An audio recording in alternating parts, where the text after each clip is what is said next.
as David said, sales has always been one of my passions. And I've held many different sales positions, and I've delivered sales training programs. And sales training programs are great.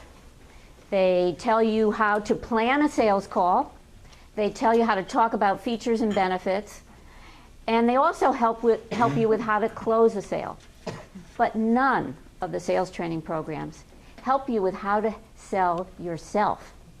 And when you sell yourself, you are especially vulnerable.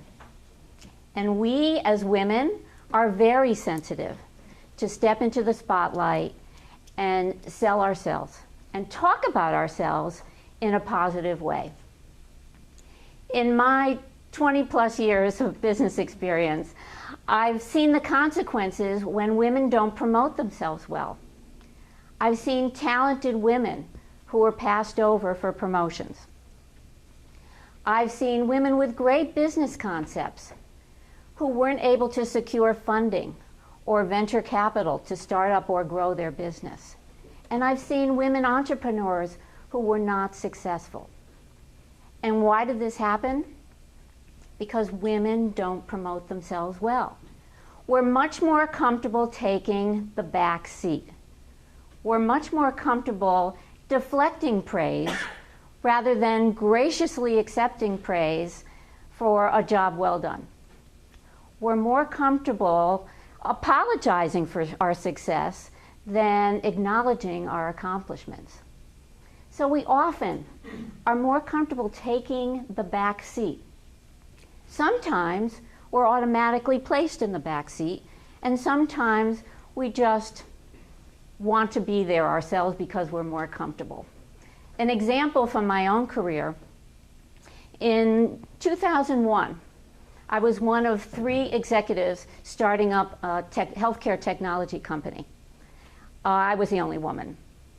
And we had a very elaborate business plan. We were going out to get venture capital, and we eventually did raise $18 million in venture capital.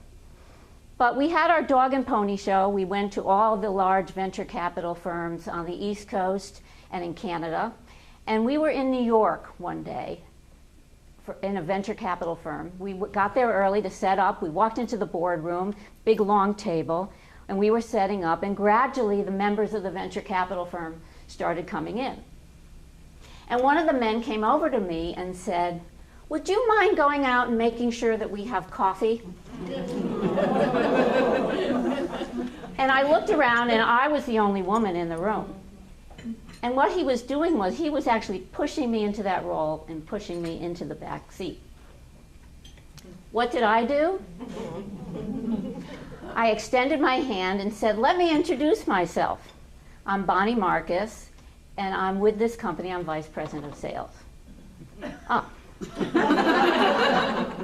I didn't have to get the coffee.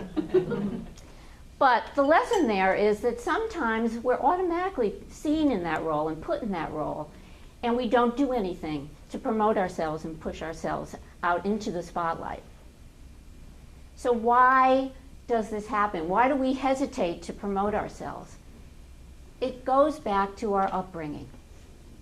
It goes back to the subtle and maybe not so subtle messages that we get from our parents, from our teachers, from our friends. That it's not right to brag. That we really should take the back seat and wait until people recognize us. That people won't like us if we talk about ourselves in a positive way.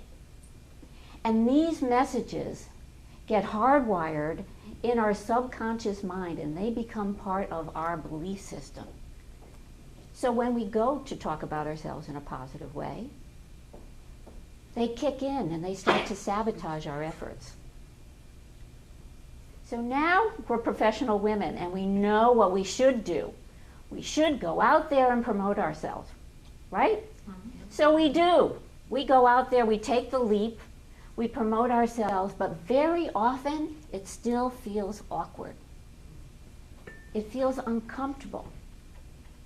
And sometimes our message falls flat because of that. Can't we just wait until someone recognizes us? No, because talent and hard work are not enough, and experience is often not enough. How you accomplish what you do and how you publicize those accomplishments are equally important.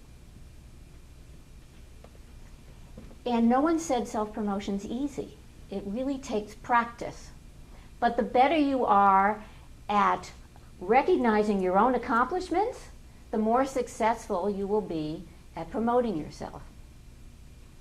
And the good news is that somewhere between being an obnoxious blowhard on the one hand and totally taking the back seat on the other hand is a middle ground approach, a very comfortable approach where you can deliver a very effective message.